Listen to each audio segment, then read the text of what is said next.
বেশি নাই, শুনগো গোলাপির মাই চুল কটা পাইকে গেছে বাতাসে।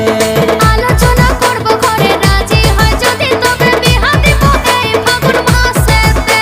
এই বয়স আমার বেশি নাই, শুনগো গোলাপির মাই